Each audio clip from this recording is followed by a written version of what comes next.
Welcome to Fargo Talks Fargo, an unofficial podcast on the FX television series. Fargo Talks Fargo is sponsored by, wait for it, Fargo Brewing Company and their Wood Chipper India Pale Ale. And it's hosted by me, Bill, and my friend Charpie, who's finally back in the U.S. Yeah, feels good to be back in a normal setup here. This is hopefully going to be way better for everybody. Not in the hotel bar lobby situation. Not in a restroom. Yeah, not in a Japanese restroom. Very clean, I bet. Very clean. It was very nice. I wanted to take it home with me. Yeah, I bet. We don't know about washlets here in the States like we should. Very efficient. Pretty much the shower was in the entire room. Or the room was in the entire shower, I should say. Either way, it's spick and span, I bet. Charpie, where do we go? What do we do? Okay, this is the Hotdish coming at you. Oh, wait, hold on. Visit fargobrewing.com to find out more information about the delicious beer that sponsors this show right now. Are we still in a Fargo Brewing commercial? Mm-hmm. That's what I'm drinking, so get some. Get some. Hey, I'd say the narrator was aces, wouldn't you? He was definitely aces. Lorne Malvo. Billy Bob. Welcome back, Billy Bob. That was nice. Oh, that was so nice. Did you know it right away? Yes, I did.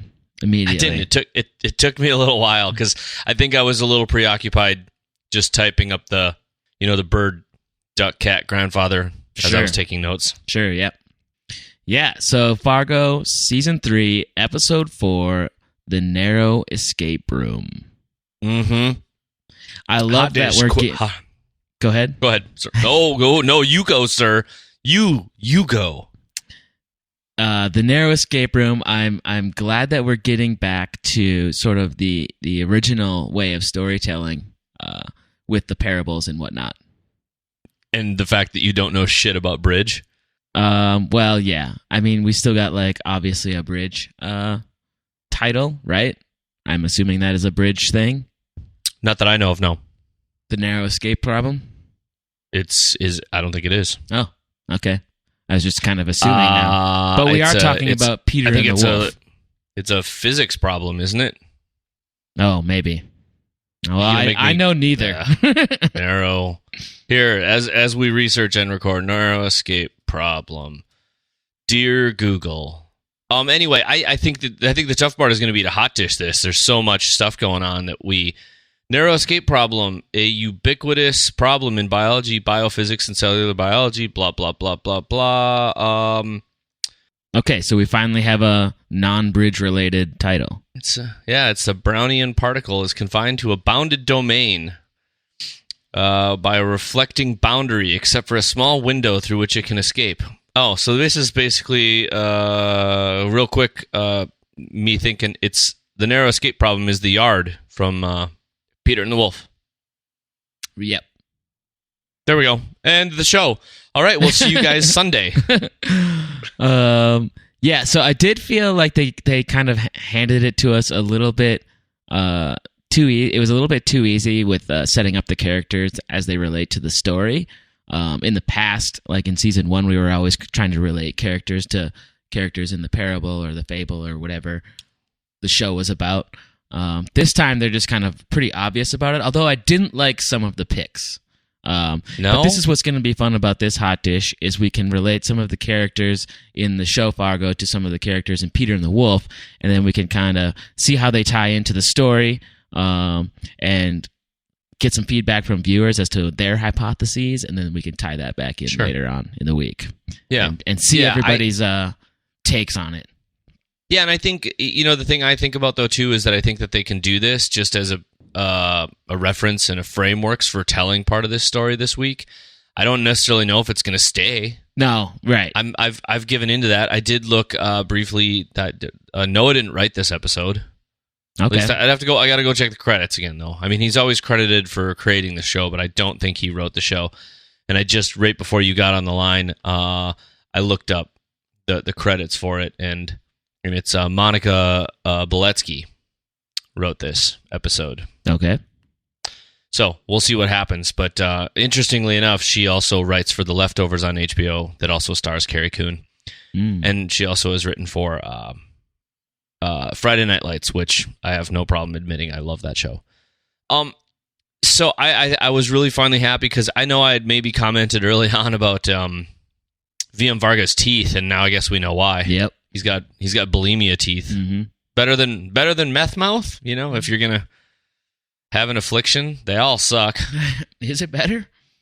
No, probably that was not. A question. So then don't do any of those things. But I don't know. I think there's gonna be some fun stuff for us to unpack as we go into the next thing. But I like the musical cues. I like it especially because, as people I think really do know, that you and I do enjoy the entirety of film and television, and that ties completely to music as well. Sometimes, I mean, it gives you this ethos and how to feel, you know, and it builds suspense, or it adds levity sometimes, or whatever.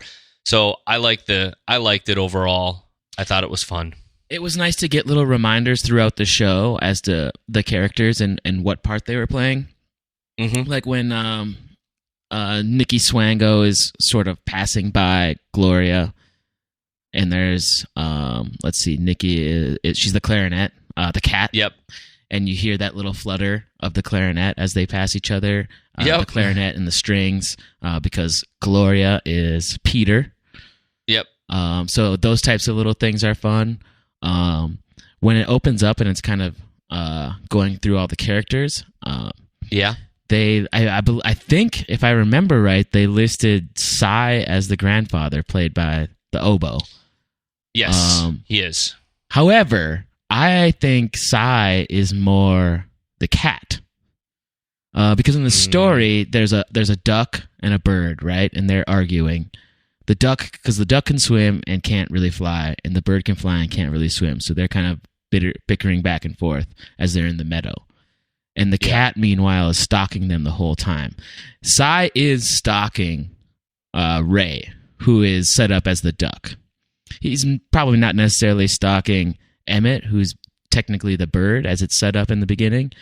But sure. Cy is stalking Ray, and in the story, the cat sort of buckles down. Like when the wolf comes, the cat kind of just runs up into a tree and cowers away, which is kind of what Cy did when the cop came to the office. He just sort of he's this tough guy stalking his prey, like taunting Ray and stuff, and showing Ray that he's the badass and he's in charge. But then as soon as the cop comes in, finger point, just as soon as the cop comes in, he kind of loses his entire cool and runs up into a tree basically. So I think Cy is more of a cat than the grandfather, and I think what's the deputy's name, or the new chief's name? Chief Domick. What? Domick. Mo Damick. Damn it, Mo Dam. I think it's Mo Better Blues. I think Mo Damick is the grandfather, because it's the grandfather that's telling Peter to not go out there and not let the animals out and not do this and not do that. And that's exactly what he's telling Peter, aka But I think Gloria. they're all doing that. They're all doing that to a certain point, though, dude. Because the way he's doing that to whatever, there's this kind of weird thing where Cy is actually trying to control and take care of the business by telling him how to do it.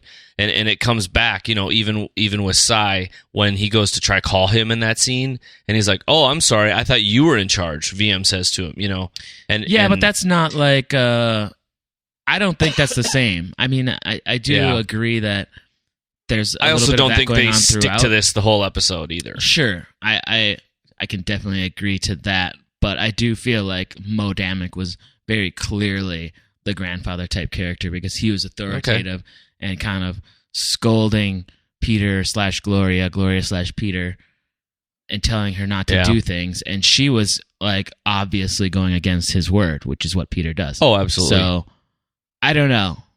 They didn't technically set up Mo Damick in the very beginning, which is fine. That's a lot of things to go through. But I, in my mind, Cy is a better cat and Mo Damick is a better grandfather.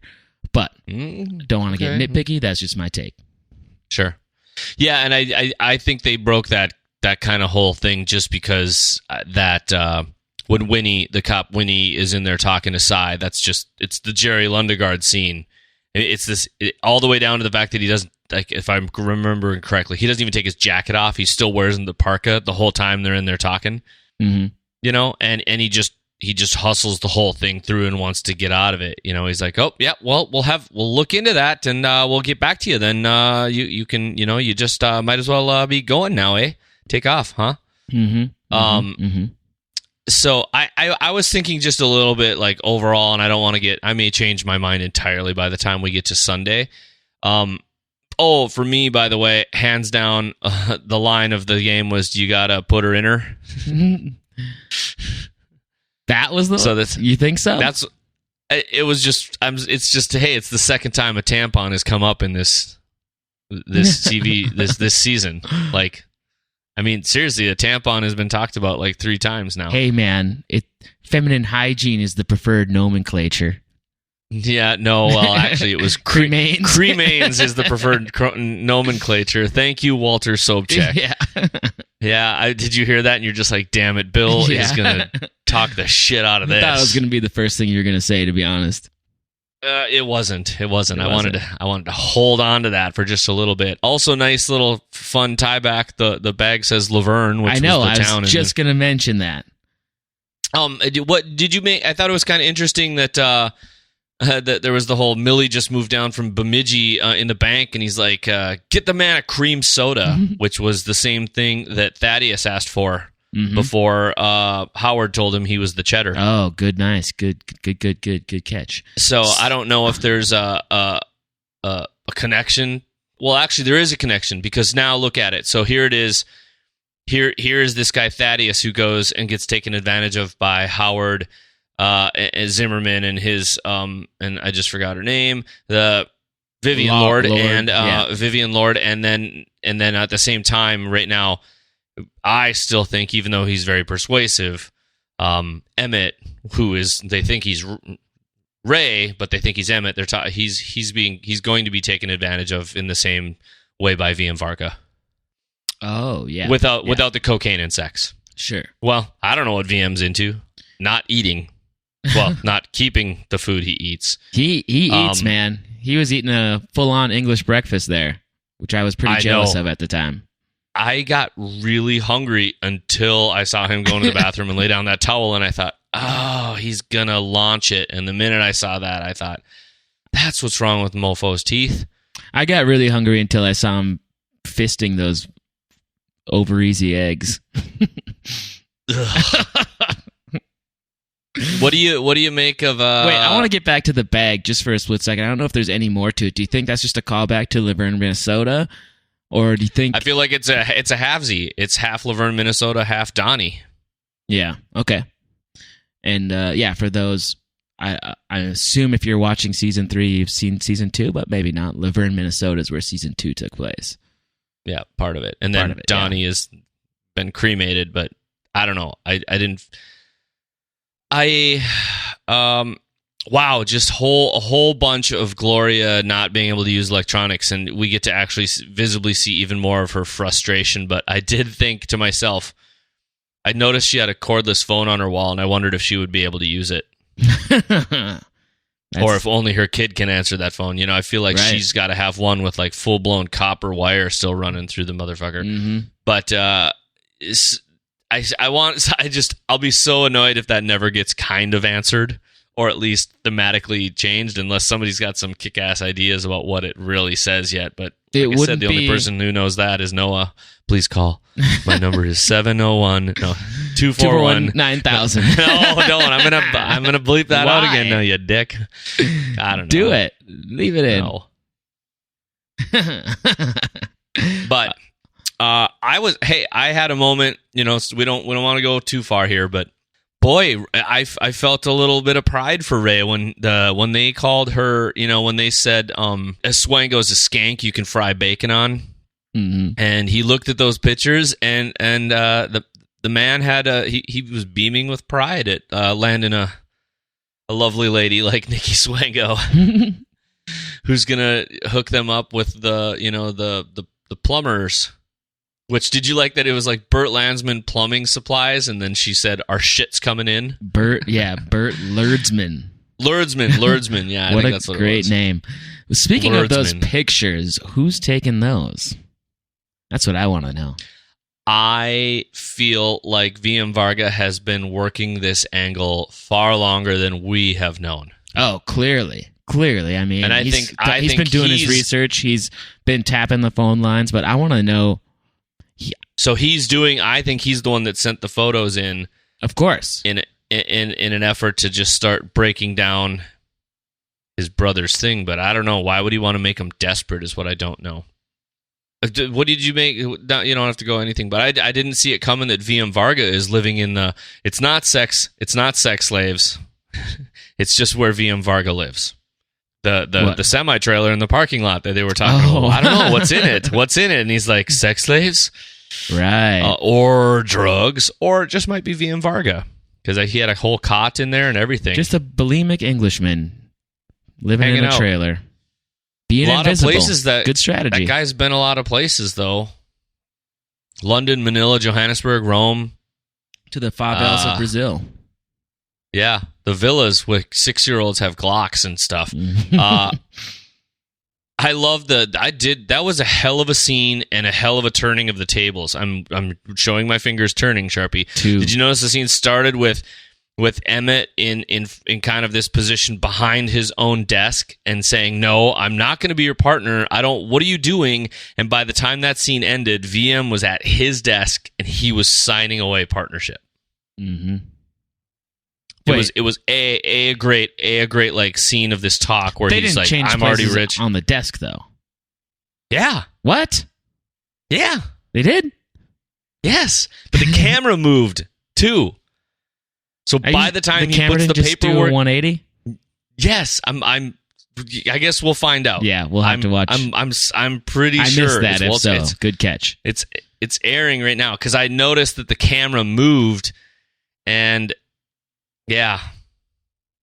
So I think it's also fun that Yuri turning in the chair to just stare into the office at him, all awkward and shit. Mm-hmm. I like that.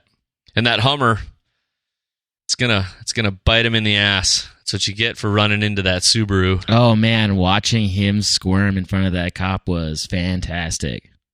That's the one thing where I have that moment of it was fun, but because I feel like I've seen the scene, I'm enjoying it because I liked the Jerry Lundegaard scene just as much. Mm-hmm. But where he's like dulling his just all the stress where the one scene, I know it's not the same scene, but where he's trying to dull his pencil. Yeah, it's similar though. There's definitely a lot of similar characteristics. So I don't know. I mean, this is the hot dish. We don't want to exacerbate anything, but yep. I'm gonna have a good time going back, and I'm gonna have a good time going back and listen to just the music again, listen to the fun musical cues and how they pass each other. The place I noticed it the most too was when Nikki passed Gloria. That was fun. Yep. And I think we were both right in that, yep, this is it. The wheels are officially turning. I didn't see it coming that Winnie was going to show up at her house. I did not see that coming either. Knowing that it was about Peter and the Wolf, I was fully on expecting like some total... I didn't know how to justify it, but I was expecting like a VM Fargo or somebody from that company to show up, even though there's no reason for those two things to bump into each other at this point in the story. But I was thinking of Peter and the Wolf eventually coming to the meadow and coming to Peter and his grandfather's home. I was expecting some character from that side of things to show up. Definitely not, like something shady. The other cop. Yeah, something shady. Yeah. The other rando thing I'm having this moment of is just thinking a little bit about Peter and the Wolf. And, there's the part where the wolf, there's a comment in it where the duck is still alive because the wolf was so hungry he ate it too fast. And I thought, okay, so if he's the wolf and he's going to swallow the duck, that's... right? That's Ray. Yep. And it makes me wonder, even though I said at the top of this show, I said it doesn't necessarily mean it's going to continue, but if it were to, I thought, What if we think Ray is going to be out at some point and he's really not? Because you think he's gone, but he's still alive in the wolf, and we already know the wolf can't keep his food down. And it could be just as much as like Ray's life kind of getting completely destroyed, yet he's still technically, like, he's still alive in terms of a human being. But maybe he just goes through a bunch of shit and his life gets destroyed, and Nikki Swango gets put behind bars or something. I don't know. But he could get kind of like a beat down, but still be alive. And it could all be because of the embargo, because like you said, the embargo most likely sent the photos into Ray's office, and that could maybe be his, that the first gulp of like the embargo gulping down Ray. That could be a part of it, and he might come out alive. Whereas some of these other characters, the wolf might completely destroy, to the sense that they're actually dead. And speaking of dead, how about seeing the inside of LaFay's head? Ugh. Ugh. I guess that's what an air conditioner can do. Mm-hmm. Stay cool. Stay frosty. No. And then, did you find it interesting that we go through all this like symphonic devices and Peter and the Wolf, which has always had a symphonic device to it, the way they do it historically for a long, long time, beyond the story. And then we wrap up on a galactic song. You don't know by Galactic. And I thought, is that just a poke at us? Like, hey, we just told you this whole story. We've told you it's a true fading away story. Now we've just fed you Peter and the Wolf with all these people, and you're all crazy. And sometimes I wonder if the music choice is more of a to the viewer than to the story. And it's like, don't worry, you don't know. You don't know what's going on. But they've done that before already in this season. Yeah. Basically same exact thing. It will be fun to now overlay Peter and the Wolf on top of the narrow escape problem. That's going to be the fun part of the next show for us. So, well, that was my rando thought, though, was this narrow escape problem is about this small exit, that you got to, and that's what I feel. I wonder if it's about everybody there's only one exit, and all these particles are moving around, and it's the wolf, and you're inside it, or depends, really depends. Mm-hmm. So I think we wrap it there. Yeah, send us your thoughts on the narrow escape problem and Peter and the Wolf, and we'll start compiling our theories and lay that on you on Sunday. Yeah, and feel free to send in more stuff. We didn't address it here, but we will talk about it. I gotta talk to Charpie when we quit recording. I've got 5 or 6 emails I gotta forward you so that you can read. So if you've got anything else, get them over to us before Sunday morning, and so that we can give any of you a shout out or chat about any of those topics beforehand, and give credit where credit's due if we get some great ideas from you guys. And as always, I do see that we've had a few more ratings on iTunes. So if you're listening on iTunes and you are digging the show, we would really appreciate it if you go out there and rate the show or leave a review. And that would be just fantastic. So we know we're not the biggest, but we're the baddest. And there's that, and plus you can go read the review where somebody says, "Good insight. Too bad the hosts act like 10-year-old boys." Still my favorite review. Yeah, and I'll drink. And it was still a 5-star review, if I'm right. No, that was the other guy who was mad at us about saying Stavros, Milos, Stavros. Oh, okay. We still got 4 stars. Oh, it's okay. I mean, we'll live. We're Minnesota nice. We'll just passive aggressive that shit. So.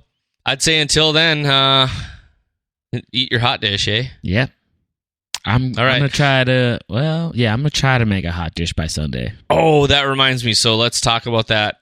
We don't have to talk here, but if you do that, I don't want you doing any of your Charpie bullshit where you're making your you're making your green bean casserole from scratch with your own mushroom soup. I want to see Campbell's fucking soup out if you're gonna make this stuff. I don't want any of this gourmet foodie bullshit. You're making Midwestern food. We'll see. I don't want your fanciness, man.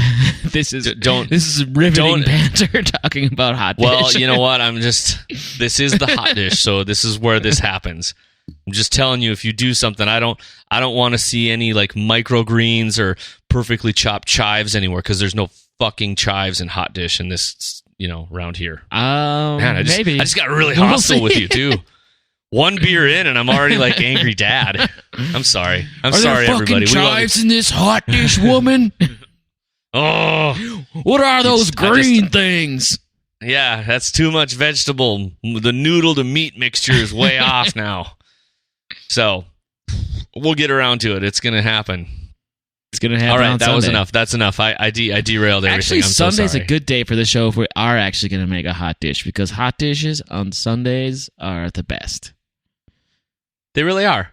It's a Ron Popeil thing. You pour a bunch of things together in a 9x11 dish, right? Is that what the size it is? How about we make a hot dish in one of those brownie pans where like it gives you all the edges, like throughout the entire. You know what I mean? What? You know those brownie pans that are like the special ones shaped like a maze, so you have edges like on your entire brownie everywhere. sheet? Make a hot dish Well, if you in wanna- one of those brownie pans. If you want to go buy one of those, knock yourself out. I'm just going to use my good old Corningware, and I'm going to might just do put noodles in it, and I'm going to let it bake and be delicious. All right, let's wrap it up. All right. Have a good one, dude. Welcome back. Thanks again. All right. Say hey to Jerome. I saw him dancing behind you earlier. He's literally sitting like 3 feet away That's so cute. because my apartment All right. is 100 square feet. Nice. All right. All right. Okay, then, bye. Okay, then bye.